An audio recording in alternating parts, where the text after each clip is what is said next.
So my name is Mauricio. Like Carl said, I just recently finished my PhD thesis here at Sydney U. What I want to show you, and hopefully it's good food for thought and topical, given the many things going on in the world right now, is kind of the question of how are we shaped as citizens using constitutions as the data in a way. So let's go in this journey. I'm really passionate about the topic itself and about what I found, and I am also really passionate about answering questions and discussing, because I really think I haven't milked this cow as much as I can. And I do have to say, in connection with what Carl mentioned, that for me, the idea of, I will show you, but the idea of hidden curriculum from education and especially Saul Richardson LCT analysis of jazz education was super influential in the way that I use specialization for my own analysis. So I just wanted to say that and pay respect to those who went before me.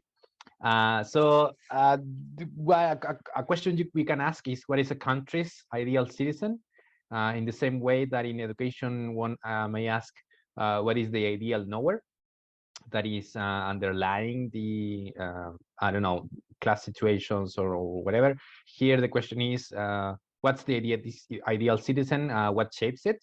And importantly, also, what are its effects and how to identify this shaping? How are the boundaries of the legitimate citizens specialized and constellated, and where can we observe this? And obviously, from the title, the where is a constitution. And just to bring everyone up to speed, a constitution is traditionally understood as the basic law of a nation state or country. It's usually what people say is that it limits and defines the powers of the state. It defines how state institutions work, and it establishes citizens' rights. This is like the bare minimum of what modern constitutions do. And when you read stuff from political scientists, from lawyers, and so on, especially obviously constitutional lawyers, this is what they focus on. But the question is that the whole story? And obviously, no, it isn't, because we are always looking out for something more. And the thing is that everything from this looks very legally, and I already want to bring you about what specialization is about, which is how is knowledge, so to speak, specialized into objects of study and knowers and all of that. And we can already see that it's very much knowledge based, it seems. But if a constitution or any law was simply based on the specialized knowledge of the law, it would simply be a regulation and definition of institutions and rights. There will be nothing more to it. But the question is, and this is something that really hit me when I started to see the parallels, thanks to many roundtables. And the question is there a hidden curriculum? And what is it? So the example I took was Chile's 1980 constitution. And it's important to understand the context, to understand the presentation in the sense of like what the constitution is going to do. So the context is Pinochet's 1973-1989 military civic dictatorship. This dictatorship was explicitly stated to be a response to the unlawfulness created by Allende's socialist government, which ran from 1970 to 73.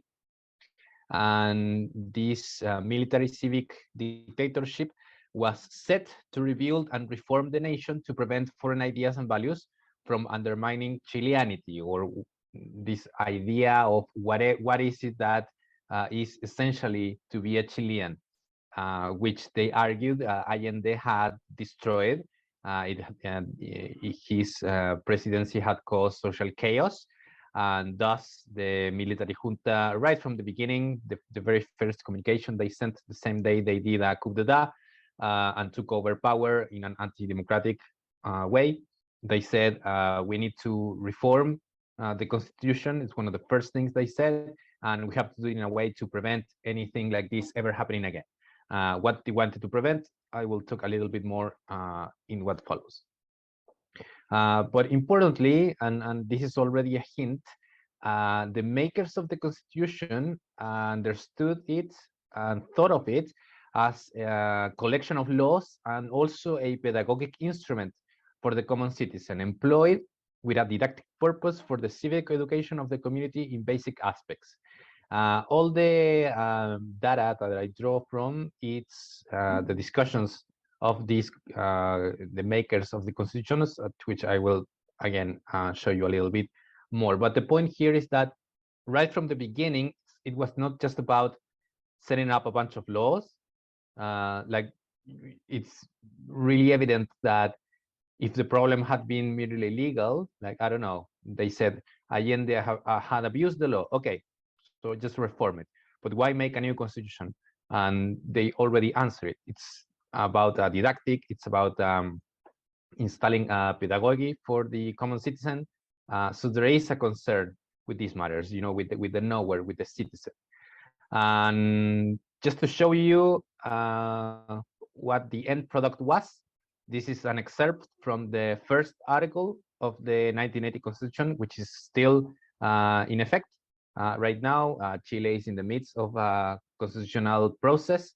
Actually, in less than 1 month, in September 4th, we have a plebiscite to see whether we take on a new constitution or if we keep this anti-democratic one.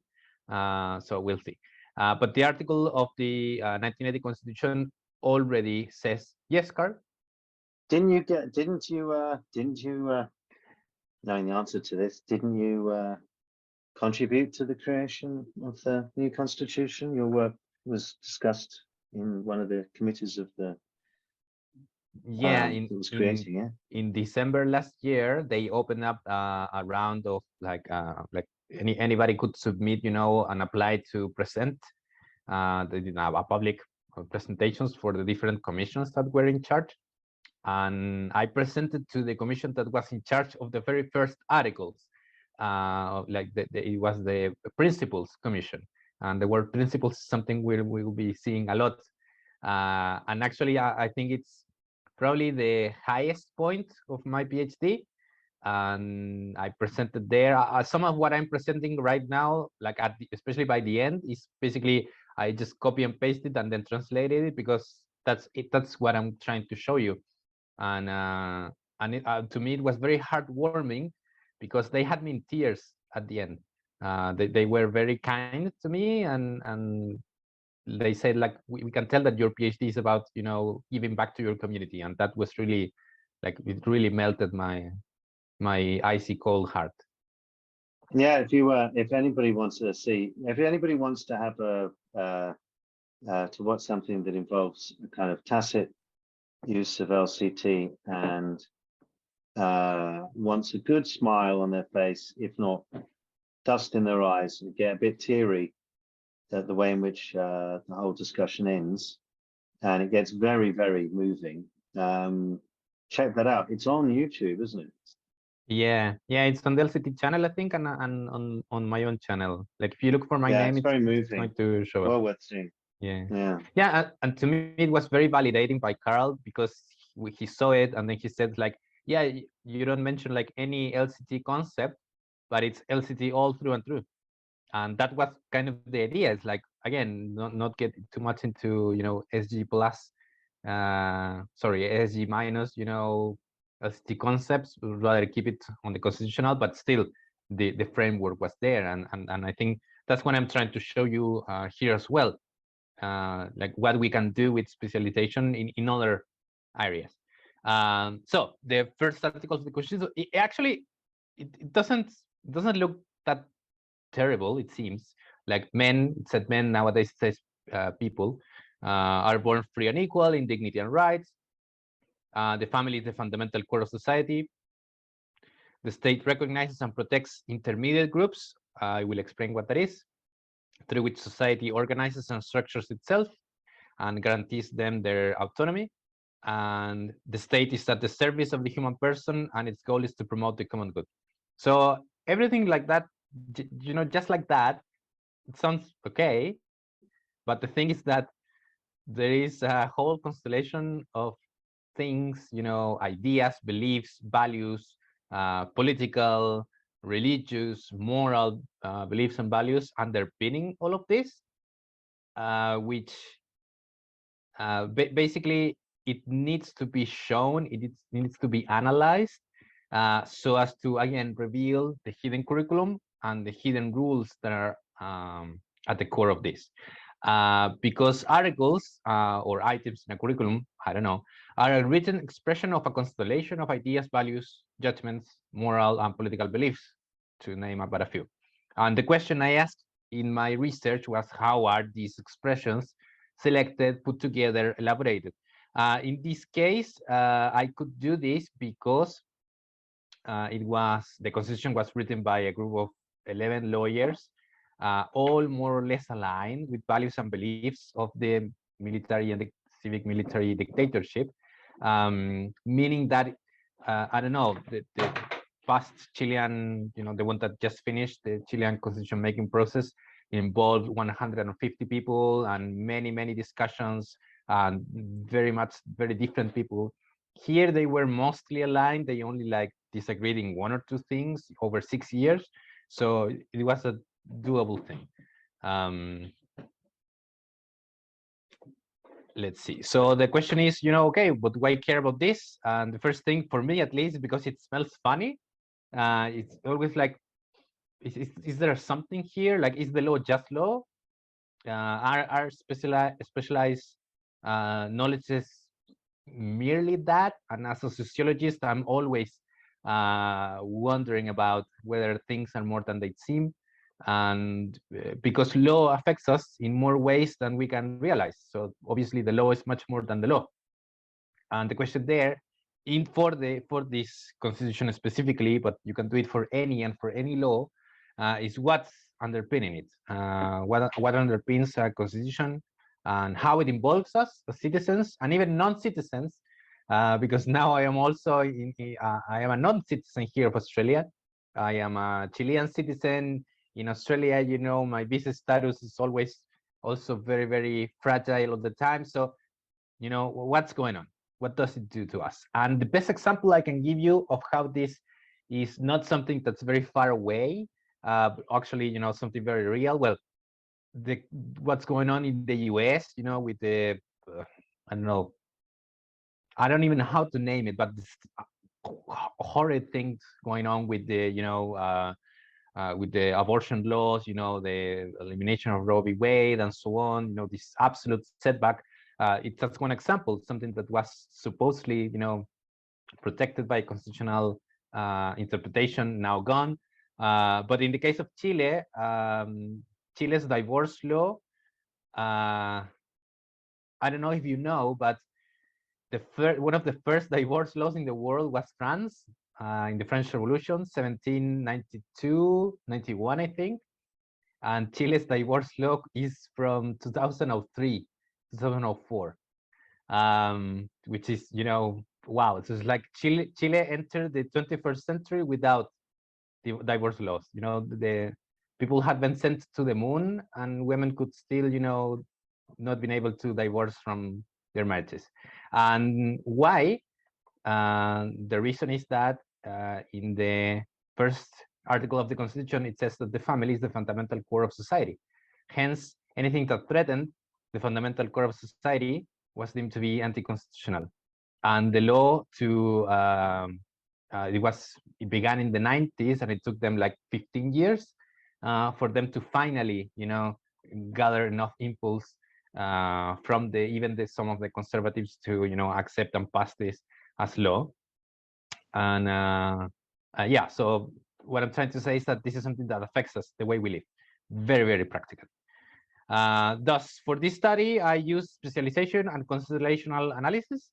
And the reasons here being that I wanted to see what were the underlying principles on which those who made the Constitution leaned on to build it. So what did they base on? Like, did they have legal reasons, legal arguments, legal basis for the legal laws, so to speak, which they made?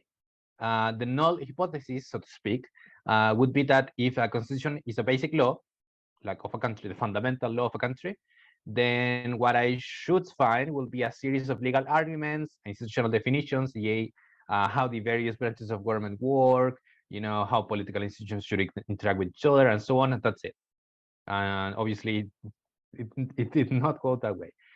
So how did I use specialization? We know that specialization is about analyzing how knowledge practices can be understood as comprised of epistemic relations and social relations, always intertwined, always present in their basis. And the question is there, what is legitimate knowledge and who is the legitimate knower, and the varying degrees on which these practices lean on to legitimate themselves. So specifically speaking, here epistemic relations, like leaning on epistemic relations, meant when commissioners of these the constitution makers made use of a specialized knowledge of the law, when they defined things very explicitly and objectively. For example, definitions of how, I don't know, the constitutional court should operate, or things like that. And when they emphasized social relations, it was when they talked about political, moral, religious values and relations of and to social actors, meaning like the individual, the behaviors of the state or the individual, what they could and couldn't do, their characteristics, like, for example, like whether what's the good citizen, what it should be able to do, how they should relate to each other, and so on. All of these were I characterize them as emphasizing social relations. So just so you know, the data was about 11,000 pages of 6 years and 417 sessions of discussions of the commission. That's about almost 4 million words, I think, which is why I needed to use constellation analysis. I just couldn't do an analysis of, like I've seen some research in which they analyze, teacher-student interactions and so on. This was way too much. So what I did is what I focused on the basic core concepts that they utilize to argue for making a constitution, what they leaned on, and what ultimately underpinned their constitution. What I did was I mapped the fundamental constellation of ideas and values of the commission, rather than map the entire thing, like, okay, they said this, so this makes. I just tried to condense it to the minimum possible that represented what they were talking about. And in that sense, I ultimately brought it down to 5 rationales on why they had to make the new constitution, why it had to be made. And I brought it down to 3 pillars of values and beliefs on which they will build this new constitution. And at the center is the question of what binds this all together. As you can see here, basically the rationales to make the constitution were anti-communism and anti-Marxism. This was set out in the Cold War. So obviously the whole thing was a struggle between 2.5 sides. There was the whole Red Scare, communism, international communism, the USSR, Marxism as an intellectual ghost that haunted, countries and minds and so on. But also they struggled a little bit with some of the old liberal ideas. And the reason is because these commissioners, they were almost, not all, but almost all of them were very Catholic. So in the end, they drew from nationalist ideas, from some of liberal ideas, and a lot of Catholicism and Christian humanism, and a lot of Vatican writings to draw from to create the ideas underpinning the Constitution. So I do need to pinpoint that these 5 rationales were basically because the constitution was defective, in the sense that the old constitution that Chile had until this point basically led the country to social and moral chaos, because it allowed someone like a leftist president to get to power. I mean, how terrible, right? No. They also argued that the constitution was abused, thus that once Allende was democratically elected and put in place in the presidency, he abused the constitution to do a series of transformations to society, which basically these commissioners said it's all about private property, basically because Allende threatened their concept of private property, then Chilean society was upturned. But also, and more abstractly, another rationale on why make this constitution is that the fear that politics divides society, that the politicization of individuals and of society as a whole creates social division. And they had this argument where they said like those who believe in class struggle, the Marxist idea that there are opposing classes in society, like those who have and those who don't, and that society is a product of these classes. Like just believing that creates social divisions. They were all about unity and about emphasizing social cohesion and all of that. And ultimately, also, the final rationale on why make a new constitution is to fight against international communism, to protect against foreign ideologies, which is something I will also return back. If you have any question about this, just let me know. I'm happy to specify more things. But this is just the background to understand why the things that they did with their core notion are as hard-hitting as they are. So okay, to summarize, the rationales to make a constitution were because Chilean society had been transformed into something terrible thanks to leftist ideas. Politics had been way too much infused in society. Society needed to be depoliticized, and Chilean society had to be protected from these foreign ideologies. How? By emphasizing nationalistic, liberal, and Catholic ideas. So the question and the thing that lies at the core, and this is where the constellation analysis also is very useful, is that we have here these ideas which I try to summarize, as succinctly as possible in these smaller constellations. But I ask, so okay, what is at the core, and what does the core do? Like, what is the if we can bring it down to one, I called it one doctrine. It's not a doctrine, but I call it that way. What is it? And what I arrived to was the idea of the common good.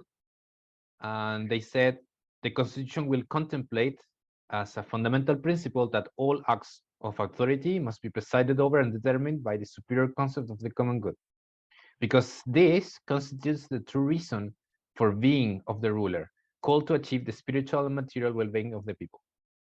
Also, sorry, yep, Mauricio, sorry, can I just butt in? So please. So far we have seen from the new 1980 Constitution, we have seen just a paragraph, right? Yeah. And so now you have said that this Constitution was supposed to protect the country against communism, Marxism, and so on and so forth. So what did the older Constitution look like that would make them feel that it then put Chile in danger of all those ideologies? In their own words, it did nothing, because the previous constitution, created in 1925, basically was very liberal. It was way too liberal for its own good, they said, in the sense that, in the liberal sense, that it said nothing about politics. It said nothing about ideologies. It said nothing even about protecting democracy. So in their own view, the old constitution allowed, in this case, leftist, this idea that it was a defective old constitution was defective because it allowed an in their view, an anti-democratic president to ascend to power. So that's what, yep. So by way of comparison, because you selected just one page from the new constitution about all men are born equal and so on, and family is the cornerstone of society and so on. So those provisions did not make it into the 1932 or 1935 constitution. They were not there. No, so well, in other words, so you kind of you showed us one paragraph from the 1980 constitution. So how does that compare, or that content compare to the content of the previous constitution? What has changed since you showed us that particular page? For example, in the old constitution was very, very, let me see if I can find it. It started by saying that there were no slaves in the country. Everybody was free. But it said nothing about, for example, it did not mention anything about the family. It did not mention anything about, how society is structured. I will talk a little bit about this idea of intermediate groups, but basically it said it just was a minimum list of rights, of individual rights. It structured the state, and it did nothing much more than that. It was actually very, very liberal in the purest sense, in that it was like minimum state. And actually, this old constitution was one that did have some input from some public, like this is 1920s, so obviously this is not going to be, it wasn't going to be a super democratic open process, but it did have some input from some groups, and basically it just stated that the state needed to, protect some private rights. It recognized some civil rights, not many, like there was a focus on education, for example, but that's it. For example, it did not state anything like the state is at the service of the human person.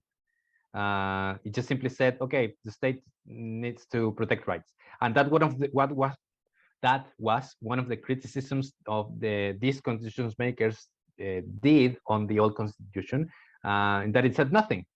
To them, in this sense, like this liberalism basically left the door open for anybody to come and threaten Chilean society. And that's why also Chilean society had like Nazi parties in like the 30s and the 40s and the 50s. There were like a couple of dictatorships, like smaller ones in the 20s and the 30s. It was very, yeah. Even I can, even I can agree that it was very anything goes in the worst possible way. So in comparison, the 1980 constitution was then an improvement on the previous constitution, but history has shown that Pinochet's government was not really an improvement. Well, that's exactly the thing I want to show in what ways it's an improvement. And I will say that Article 8 of the Constitution actually explicitly forbade leftist ideas. It said also any ideology and any political idea that threatens the family, for example, is outlawed. This article was like, I don't even need that article, because by analyzing what this means through the constellation analysis, I will show that what underpins this is sufficient proof enough that what's going on is here is like smells really bad. That's the point. Because again, it all looks like, if you look at this without any context, it seems to look fine. That's the thing. That's right. Yeah, exactly. Yeah. But let me go on, and I hope I can show what I'm trying to make. Thank you. So let's go. All right. So the thing is, was to recapitulate, the Constitution was written to be anti-Marxist. It was written to be to depoliticize society, and it had to instill in society a sense of nationalism. It will use Catholic ideas and use some liberal ideas as well. So the common good, like I said, was purported to be this underpinning superior concept. And these all are quotes from the data. If what is wanted is a democracy that is truly efficacious, efficient, and foreign to both the exaggerations of the Marxist collectivism as well as to the deplorable footprints of an exaggerated liberalism, it is indispensable that the Constitution affirms, with the vigor and decisiveness that it currently does, the truly imaginative, creative, active, and dynamic task which corresponds to the state in the pursuit of the common good, and that it must carry it to the permanently act this way. So you can see here that they were trying to achieve something into their minds between the Marxist idea, or what was a Marxist idea, and what this exaggerated liberalism of the old constitution. So what I'm trying to say now is that this idea of the common good is something that binds the whole constellation together. And my question there is, okay, so what does it mean? We have the rationales, we know why they did it, we know what they drew from. So what does it mean? What is the legitimation basis of the common good if looked at with specialization as a tool? And what does this show? And here's the point I'm trying to make, which I will arrive to by the end, hopefully, which is to say that we don't even need to look at the content in itself of the claims, but rather the legitimation basis within the context to understand what the effects are going to be. Go on with me for just a second. So to better analyze the common good, this third constellation, the underpinning constellation of the Constitution, I said, okay, let's look at it first from the epistemic relations. What is the legitimation basis for the legality and law of the ideas of the common good? I call it rules. And on social relations, what is the legitimation basis for the moral and political beliefs of the common good? What are the behaviors that are purported by this common good? Because here I can already tell you the common good can be anything. Like, what is the common good? Nobody knows. So in terms of specialization, and return a little bit back to Bernstein, it's all about like framing and establishing boundaries. Like, what are the boundaries of the common good? What are the boundaries of legitimate rules, for example? What are the boundaries of political beliefs, and so on? Because it's all very indirect. There's nothing in the Constitution that says the common good is this. The state has to do this. It's all about, so the state has to be guided by the common good. I will show you.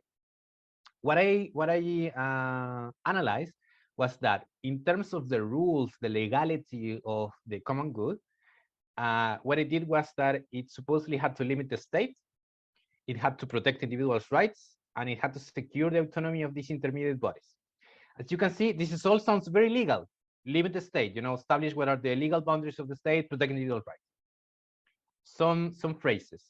The state has been created only to service man and to promote the common good. Legal protection of the essential and fundamental, inalienable, and natural rights of man. Establish effective guarantees to protect individuals from the excesses that the public power may commit. Procure the full development of the human personality and to secure its liberty and the respect to its dignity. So if you analyze what these constitution makers said about what does it mean to limit the state, this is what they said.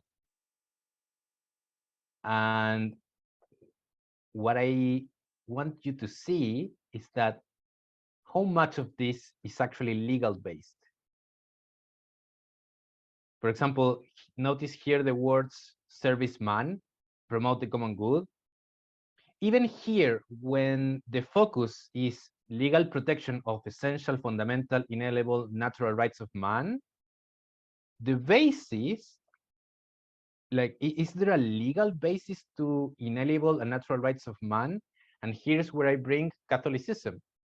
When I tried to figure out what they meant with these essential rights, what I found is were references to the soul, to the human soul. They said, yeah, because it's obvious that every human being has a soul, and because they have a soul, they have the inalienable right of private property.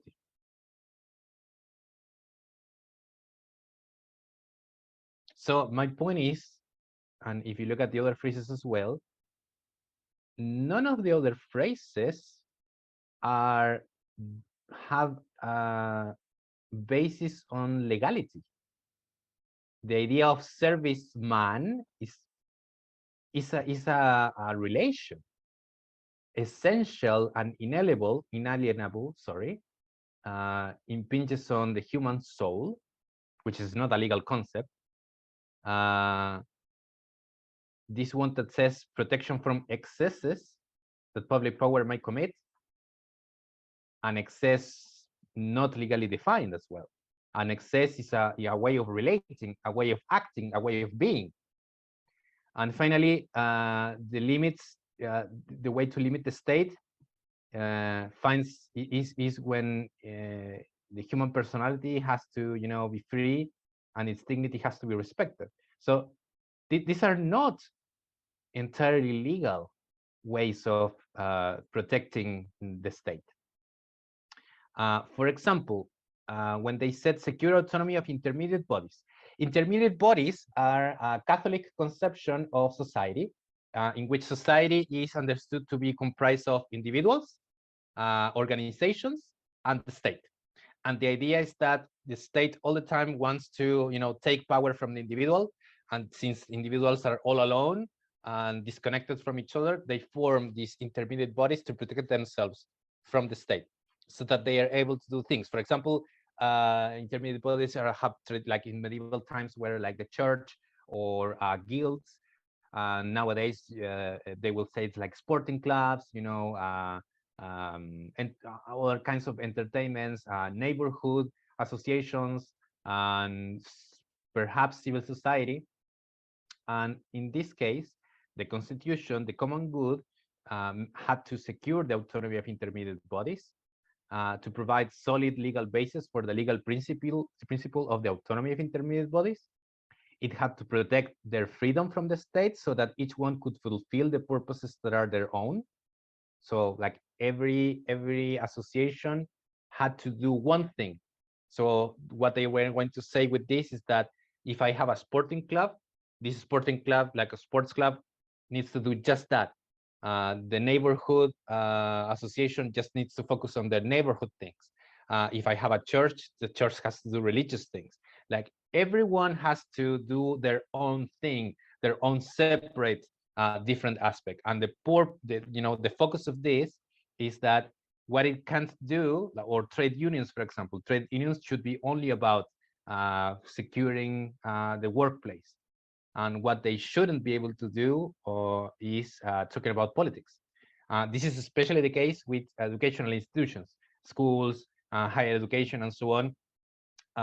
When the constitution makers are talking about the autonomy of intermediate bodies, they're talking about preventing them, finding ways of preventing them from talking about politics, from preventing schools from teaching political things to students, or from even allowing students to discuss politics. For example, the third quote says, an association that does not have the quality of political party could not interfere in the generation of political power. Simply means that only organizations labeled political party could talk about politics. And that's a way of separating society in like these fragmented bits where politics is just about, who leads the country, but not about other things. Finally, the idea of all of this is to avoid a concept of common good to maybe interpret in an interventionist or statist way. That is to say, where the state will force, I don't know, schools to, talk about, show this or that, or teach this or that. To them, it was all about securing that each civil organization just did, you know, if you have a charity, that the charity does just charity. It doesn't talk about anything else, you know. All this thing about businesses doing, you know, LGBT, helping LGBT people or talking about any other thing. No, it shouldn't be done. But again, all of these things are not strictly legal in the sense that there is not a definition, like a strictly clear-cut definition of, okay, so organizations should not do this or that. What is there, what is present, is more of a, look, you need to act in this or that way. And hence, what I started to see is that the underpinning rules of the common good were much more underpinned by morals, beliefs, and their political and religious values, much more than a legal argument. Like what is at the core of how the legal structure is structured is nowhere. It's a nowhere code. And when looking at what are the social relations of the common good, here is much more evident, and this is where I will start to, you know, put things together to make sense. Their idea was that the constitution had to teach new habits, that it had to establish an equilibrium between rights and duties, and that it had to limit the exercise of individuals' rights. And in the sense of teaching new habits, they said the common good and the constitution has to teach a new mentality that must be incorporated into young people through the action of education. So it's the pedagogy. The formation of new generations had to be the object of the fundamental concern of the state. It had to exhibit a pedagogic and didactic character so that citizens gains conscience about their duty. And sometimes when writing the constitution, they will sacrifice the purest legal technique for the sake of greater clarity for the layperson who reads the constitution. And this already shows you that, again, their focus is to reinforce notions of a specific way of being, a specific political way of being as citizens. This is not to say that this constitution doesn't have laws. That's not the point. The point is that when you go at the core of what's underpinning it, it's this pedagogy, a way of a new mentality. That is what they're trying to do, and that's what helps you to understand and make sense of what they're trying to do with it. And again, this could be, you know, potentially agreeable. You can say, okay, it's good that we have a constitution that does, you know, teach people things. The new constitution, for example, the one that was written a couple of months ago, actually does that as well. It teaches a lot of very nice things.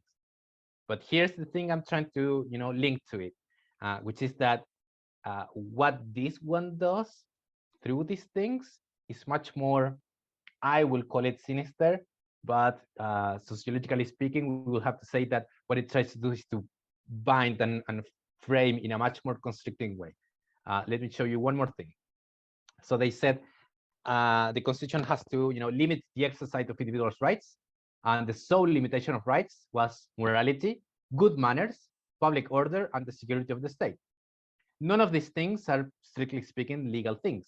The formation of new generations had to be the object of fundamental concern of the state. We mentioned that. And only when social organizations' actions were inspired by the superior principles of morality and the common good, and had been subjected to a complete depoliticization, could they become authentic vehicles of social participation. That's where it starts to get scary, because which morality? And what do they mean with depoliticization? That's the thing that I'm trying to show, that there are a lot of layers to this, and that the first article, I understand that it looks normal, but let's look at it now with the information that we have, thanks to specialization. The behaviors of the common good were evidently underpinned also by specific morals, beliefs, political and religious values. And that's the thing. The problem is not that they have values in themselves, but what they do with it. And that's the second point I told you about what I was trying to do with this presentation. Not just identify what is it that shapes us potentially, but what its effects on us. So let's look at it again. First article of the Constitution. Men are born free and equal in dignity and rights. Catholic dignity is derived from their conception of the soul and body. And their conception of the soul and body implies that if the person has a soul, they have inalienable private property rights. You can look at this, and there is a Pope encyclical from the 50s or the 60s, Mater et Magistra, if I'm not mistaken, where it says just that. It's almost a copy paste of this. I can show you.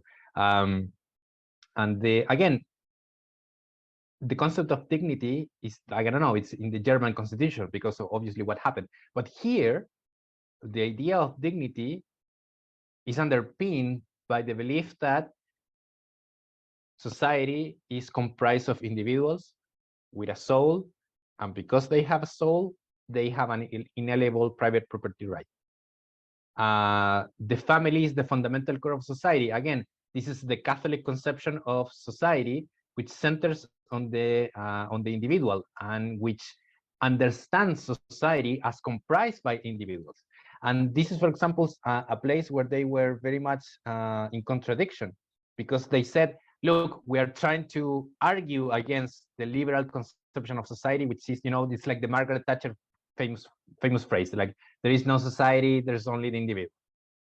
They said, no, we are Catholic, we don't believe that. But because of the ideas underpinning it, it is a very individualistic way of looking at society.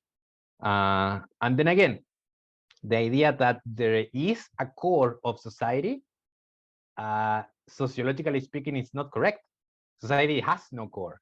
Like all of contemporary sociology and sociological theories discuss precisely this point, that society has no core, because society is not a cell, like a biological cell.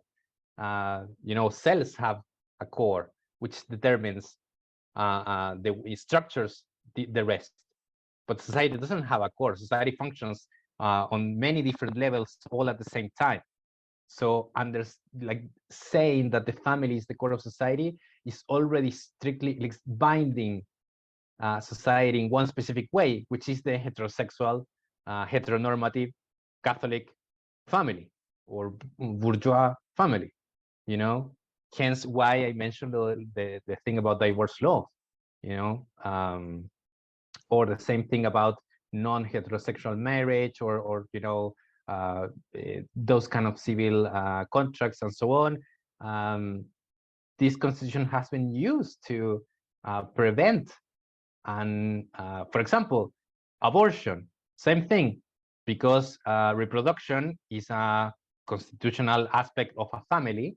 In this view, abortion is anti-constitutional in this sense, and it took only until 3 years ago Chile had abortion laws in only 3 cases, like 3 very specific cases, because again, the family is the fundamental core of society, and if abortion threatens the reproduction in the family, then it's unconstitutional. And not to leave time for the conclusions, I will jump to the last part, which is that the state is at the service of the human person. And this again is related to the liberal conception of the minimal state, coupled with the Catholic mistrust and anti-communist sentiments, because what it does is that it establishes the human individual as the focus of everything in politics. Not the community, not social relations, not civil society, but rather that the way that the state must relate to the individual is of being in service of, and again, to the individual, in the sense that almost like a business transaction. And this is why this constitution has been characterized as extremely neoliberal constitution as well, because of things like this. So, in closing, the specialization analysis of the common good revealed that though it appears to legally frame and define institutions, the basis of all of these is a nowhere code. In other words, the core of this constitution is to strongly bound and control the ways of being of the citizens and the state. And that's the part where I'm trying to show why we need to do a constellation analysis to understand the whole picture. It's not just about saying, looking at the words and saying, oh yeah, this kind of, okay, this strongly bounds and controls the nowhere. Because if I look at the new constitution, which is much more democratic, and I don't know, it includes gender parity, it includes about people about disabled, rights, it includes the environment, animal rights and so on. You could also say that it binds and controls it this way. But the point is that this constitution is about regulating moral and political behavior in a way that exerts symbolic violence on pluralism of the ways of being enacted in politics. What it does explicitly and implicitly was to restrict and bring down the human expression of politics and in politics, understanding politics simply as how we are in the public and private sphere, like how we exist, how we live, or projects of life, or different ways of being, or different ways of behaving and interacting. Because the common good was purported to be, so undefined, but at the same time so constricting on the nowhere, what it does is that it brought down all the possibilities of being different. And just one example I want to give before I finish, Chileans have like antibodies, and they get like very itchy when people mention politics because of this constitutional depoliticization. Obviously, it's not just, it wasn't just this, but this adds to a mistrust in politics. Only recently have we been talking a little bit more about civil society and so on, but we are babies in terms of what does it mean to act as political beings, because what this constitution did was constrict what is acceptable. It taught new habits, it taught a new mentality, and this new mentality was, don't be political, just do whatever you need, go to work, go shopping, everything very separate, don't do this, focus on your own things, focus on the person, but what it took from us was the way we relate politically between each other. It affected how we relate to politics, how we do politics, and how we shape ourselves and are shaped as citizens. And what I want to say is that the Constitution draws the boundaries of the possible and the thinkable. It establishes what political ways of being are impossible and unthinkable. And I, if you are from South Africa, think about how the Constitution does that in a positive sense. I know that South African Constitution is much better in this sense. Think about the US one. What is it, the possible and the thinkable and the unthinkable there? I think that's what I'm trying to say. Just don't just look at the text, but look at what's below, because the text may look nice sometimes, but is it really allowing us to live our plurality as human beings, or is it, restricting us? Thank you very much.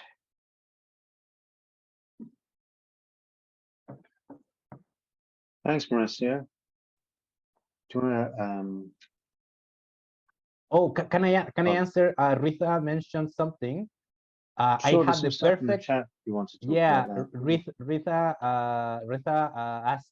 So this completely goes against the idea that universities should be producing socially engaged critical citizens.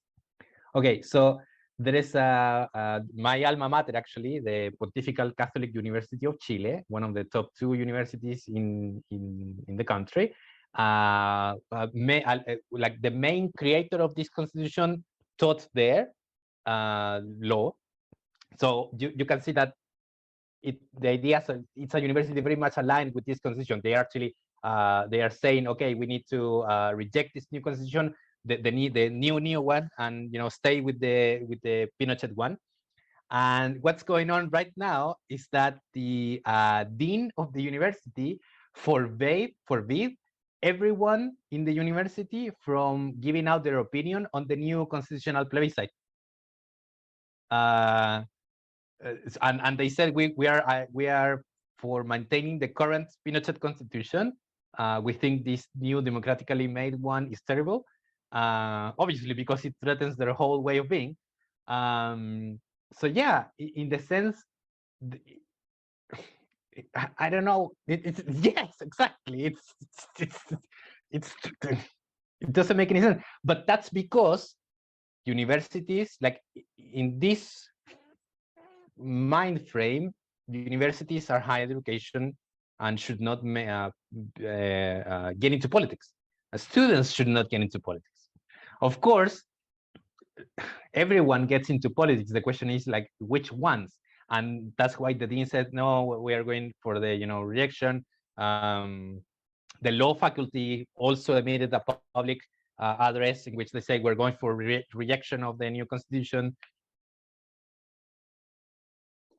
Yeah, thank you, Penny, for quoting material for putting there. It's amazing how some of the articles in this old constitution are pulled basically straight from that Catholic document. So I was like, when I compared it, it was like, oh wow, and yeah, and again, it's not just about the specific words, but rather what's the whole underpinning aspect of it and what it does. And Carl always show me, it's like, yeah, it's like what does the framing and the bounding do in the end? And it's something I'm always thinking about. It's like I misremember it now, but it's like when you bound too much one thing, no, I'm just saying stuff, but when you bound too much something, what does this do? And what it did to us is that we have a deep mistrust of politics, and it's terrible because everything is political, whether we like it or not.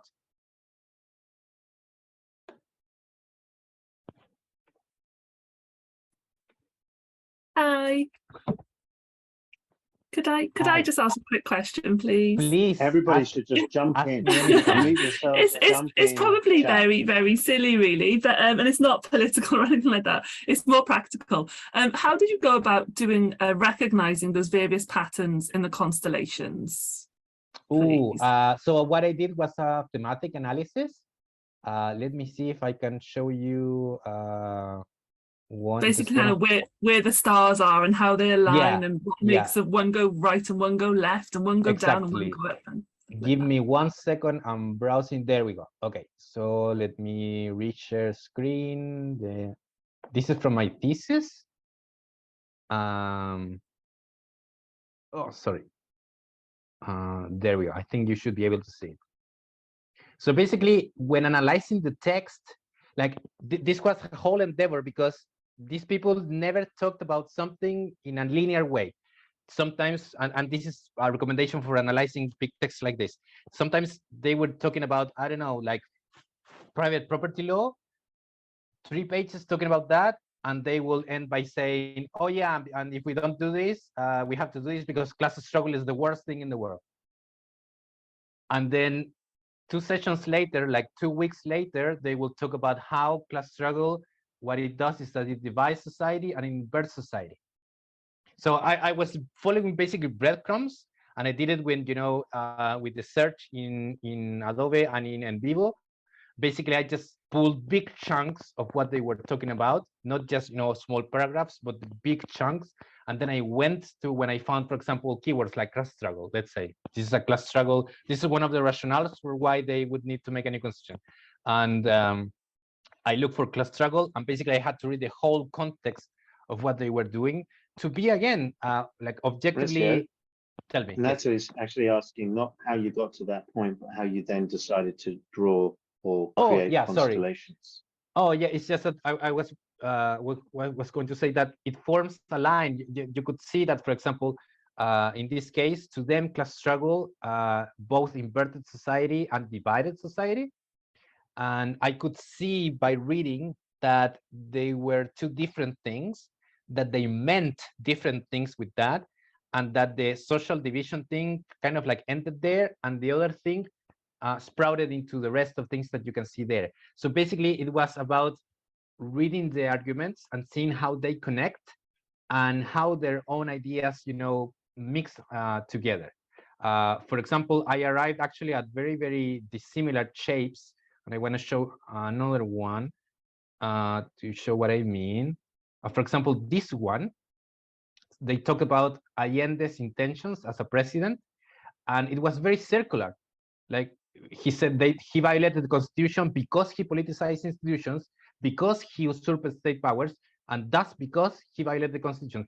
So it was like again, it was, I mean, that's why it was 40 years of this. It was permeating yourself with the data and allowing the data to tell you, yeah.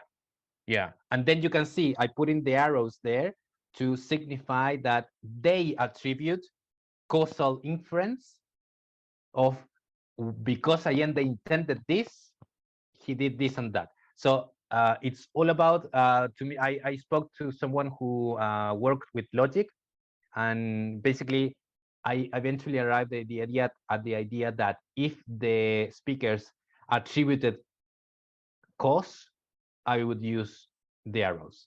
If not, the connections between the elements will be simply lines if they connected them thematically. Does that answer the question? Yeah, I don't know a lot about constellations at all, which is why I'm watching this. But that kind of axiological charging issue, I thought constellation analysis helped with that, identifying kind of like the positive moral charging and what's deemed as more Absolutely. negative. And so how does that feed into the patterns, or does it? Let me show you. This is another example. Can we just go back a stage though, before you jump in, move on to another one, Mauricio? That I think one of the things that's really interesting about constellations, which is extraordinarily flexible, is to, and I think a kind of fundamental principle of analytics in LCT, which is the kind of collective noun I give to sort of profiles and pathways and planes, is that the pattern should show something. So the pattern should have meaning. So like we see waves, there's a meaning that it gives, that pattern gives us a meaning, has significance, and it's meaningful. And it's something that we could not see otherwise, right? So you can have kind of like diagrams that can support the text and provide condensed ways of synoptically showing a lot of material and data, analyzed data. But also one's always striving for the pattern itself to give a sense of something that you're trying to show, some kind of meaningful significance. And sometimes we can get to things like certain analytics, like profiles and pathways and planes, can give us things like, distribution patterns, or like profiles and pathways and things like that, that then themselves have significance. Or at the very least, we should do something like Mauricio, your last one was useful for this, because it had it was really good for like the organization of it, at least being almost kind of like, I mean, I was triangular, but the fact that we say circular in for logic in English, but the fact that it was like going round and round and round and round and had no real clear starting or end point was really important to what, Mauricio, you were trying to say in your argument. And then showing things with like causal as opposed to sort of associational, being arrows, that has meaning. So as long as everything, I mean, constellations are not the same as sort of planes and pathways and profiles, but the one fundamental thing they do have is that when you're using kind of some sort of picture, then it should have meaning. And I say all this because how many studies do we see and presentations do we see that put up a kind of a Venn diagram for absolutely no reason whatsoever? They have like three things, and for some reason they've got circles that turn into a Venn diagram, which is unutterably meaningless, which makes me always want to just claw my own eyes out. And then, or people have diagrams in which everything's connected to everything else by a line, and you think, what the bloody hell's the point of that, unless you're just trying to show that it's a complex mess. So I think one of the sort of like fundamental principles, I'm just taking this moment to sort of have a chance to sort of, you know, make it kind of like, what do they call it? A learning moment or whatever. I hate that shit. But is just a kind of really good point is that when we're doing these sorts of things, it's really important that, you know, you try and imbue the thing with as much meaning as possible that supports the prose, so that the kind of the diagram has its own kind of prose, as it were. Kind of there's so much more meaning to it, and that you don't just shove stuff up for no meaning. Now, it doesn't necessarily always mean that something's on the right, something's on the left has meaning, because in a particular diagram it might not. But for example, the way in which, Mauricio, you've had it round like that, you know, was because there was nothing that had precedent over anything else. There were three equal points, weren't they? And they were kind of going round to each other, feeding each other in that particular lines that you talked. But there was this sort of central thing that did feed out to at least two of them, causally, or was it all three? I can't remember now. But I mean, there's a really good point about that. And I think the previous one was that kind of logic to it and showing that there were different parts to the kind of subdivision. So it's endlessly flexible, as long as you're trying to show something, you know, with the decisions you make. Yeah, and just to cap it, is that this is a pretty much an example it's a microcosm of my thesis, because once I put the arguments in the order that they used, and then analyze them, it's like, okay, so they argued that the previous constitution was defective as a legal framework because it allowed a minority, like a minority candidate to reach power. It's a historical tip, but it's okay. Which led to the destruction of democracy because of it destroyed, you know, legal aspects of democracy. And the problem was to them that it led to social and moral chaos. So everything of the three first things were legally based arguments. Like even the destruction of democracy was phrased in a way that is legally based, you know. But the point that supported everything, or why that was important, was nowhere. It's a nowhere code. So it immediately showed to me, and this is the whole thing. It's about a whole constitution, which is ultimately underpinned by a nowhere code. Just to be very reductive. But the thing is that, you know, that's the real concern. Like if they had stopped it, yeah, I destroyed democracy because, I don't know, it went against the legal rules of democracy. I don't know, just say something stupid. That's it. That's a legal argument. But they went beyond. And that's what Carl says, is that the constellation, but at the same time, it's a discussion that it allows you to see in different ways how the different things relate and what their cosmology is. And also it's a thinking tool. It's like, does it fit the argument that I'm seeing, the data that I'm seeing? Like, is it honest to the data that I'm seeing and trying to, you know, to make sense of? And I think that's the whole point of constellation analysis, that it helps you and that you help it in at the same time. But you could have, I mean, there are so many ways in which they could, I mean, like if you had a fairly, I mean, that's a very, you've made that as streamlined as you possibly could. So kind of like, you know, A to B to C to D. But if you had a fairly complex constellation that's sort of going in different directions, there are all sorts of ways in which you can signal stuff. So, you know, you could have different codes in different colors, or if you're able to print in color, or, you know, different kinds of lines between things, like as long as you try and keep it as simple as possible. The ones in teaching science that I created based upon the analysis I did with Jagen, I had over 100 versions before I was happy. But they tried to make it as simple as possible, and they had like circles and squares to indicate different kinds of nodes and stuff like that. So it's really endlessly flexible. But in your case, Mauricio, the kind of, you're trying to make it as simple as possible. You know, so it goes A, B, C to D, and I think there were many versions of those, weren't there, that were quite complex at times. And yeah, just tried to keep them. Yeah, and they had like things all over I the think place. this is the most complex one, and I really tried to bring it down. And this is the only one that has like an axiological, like a negative relation and yeah, but yeah, the point is, and that's what I said, I try to go to the core and not try to map everything, because otherwise you're just trying to map everything and not saying something with it. Yeah, there's another really good LCT principle in that, which is that we're not trying to create, you're not trying to draw a map as big as the country. Exactly. Which you have to lose something. The point is like what, and what you gain by it. yeah, exactly. Yeah, yeah. Rita, no, anybody can jump in and say hello and chat or ask anything. Thanks, Mauricio. This has been like really interesting. I don't know. I hope this is going to make sense, what I want to ask you.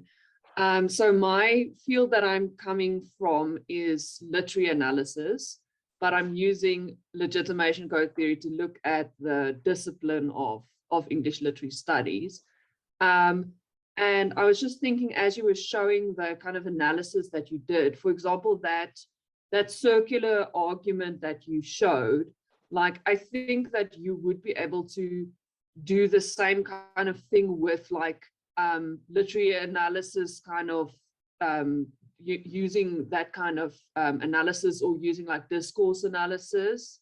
So I was just thinking about like what LCT allows you to do when you're looking at the, you know, constitution, that you wouldn't have been able to do with something like discourse analysis. Yeah, and if you can talk a bit more about that. Yeah, actually, in the methods, I did cite some aspects of CDA, because it was a very useful tool at the moment of analyzing, doing the theme analysis of arriving at what was going to be important. But the thing is that as a sociologist, I am focused on the underlying principles. Like, so the text is an expression of what. And I think there are two things which were very important in that sense. One is that I had to make sure that I wasn't, that I didn't start with the conclusions. You know, I think that's something that's very important, and using, you know, translation device, using specialization. Okay, so, you know, there are legal aspects, that's ER plus, that's ER minus, blah, blah, blah, things, you know, allows you to look at it in a way that is much more methodical at first. So, okay, so I drew there with the constellational thing, with the ER plus, SR minus, and at the end there is nowhere code, like knowledge code, nowhere code. So, but that's just like with Carl. It's like, the discussion was like, okay, but that's you know, okay, describing with another language what is, but what does it mean? And that's the second thing, that using the LCT in that sense it's what gave me like the tool and the focus on like the fact that when they are talking about things, I'm not focused on the focus, I'm focused on the basis. That was the whole point of the thing. It's like, I am not looking at what they are saying, I am looking at what are they basing on the things that they are saying. And that was the specialization. It's like, because you can say legal things from a nowhere code. You can, there were instances in which they were talking about the law and things, and I didn't show that properly in this presentation. But there were times where they're talking about legal things, but with a nowhere code, with an SR plus, either minus thing. So the question is there, okay, so what does that mean? Because ultimately, LCT and any other theoretical tool is what it's a tool, but it doesn't give you the answers. And to me, at the end, like, and again, doing this presentation to the Constitutional Convention and thinking of what to say, like, okay, so I'm going to present this to people who are writing a new constitution, who could care less about the, you know, how it was, the previous one was made.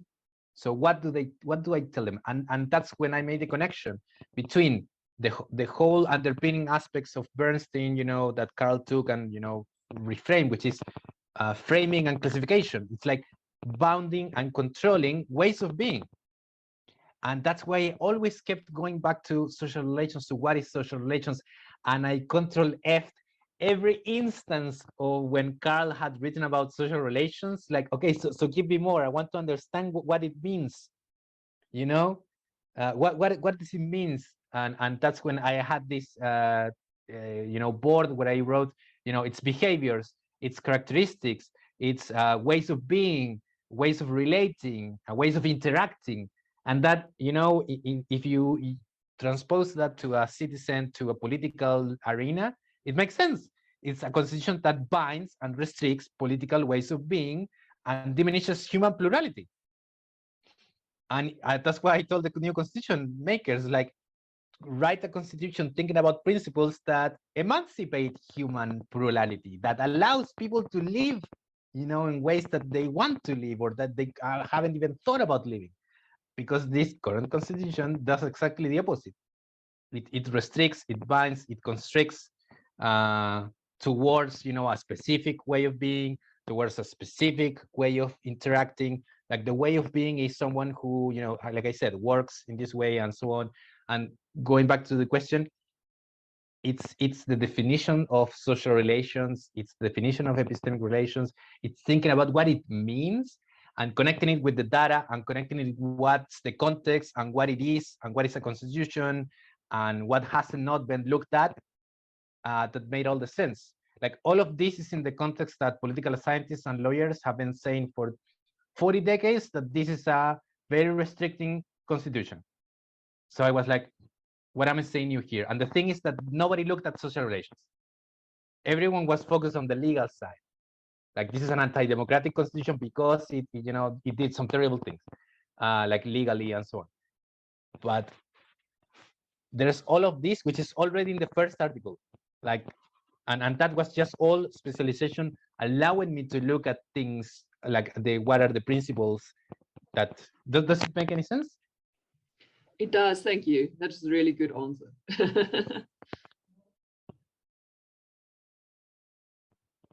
And yeah, I agree, Natalie. It's all about focus on basis, and it's so easy to get lost. And I was constantly reminding myself on, okay, but I'm looking at the base. I'm looking at the basis. It's not the focus, not the focus. It's the kind of quicksand of the empirical. So on the one hand, that I find myself, I often find myself arguing opposite arguments to different people, depending upon where they are, what direction they're facing. So to so many people who, I mean, we're all rather taught that theory is sort of sexy and higher status, and I'm spending a lot of time saying you must immerse yourself in the empirical, and I have no idea how to, what to suggest about any of this shit until you're immersed totally in the empirical. And then sometimes, as soon as one does that, then you kind of got to pull in the opposite direction, kind of going, okay, don't get too sucked into the empirical. For example, just discussing what people are talking about the whole time. You've got to try and get into I mean, it's called legitimation code theory for a reason. And legitimacy and issues like that are to do with the very basis of what people are saying and doing, rather than just what they're saying and doing. So everything we do has a kind of extra to it, semiotic extra, kind of hidden message, as it were, as to what's legitimate and what isn't. What are you highlighting, Mauricio? Something I maybe should have read verbatim in the presentation.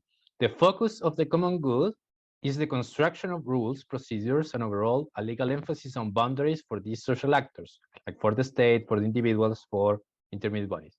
Yet the basis of all three exhibit weaker epistemic relations because the concept they're grounded on is absent a definition, does not have a clear-cut set of rules or legal procedures for what that is. Because that, I think that's the most counterintuitive. I think one of the few examples of a counterintuitive thing where you have a law, and my ER plus thing is the specialized knowledge of the law. So it's easy, like Carl said, like to fall into the quicksand of, if they are talking about the law, then it must be, ER plus.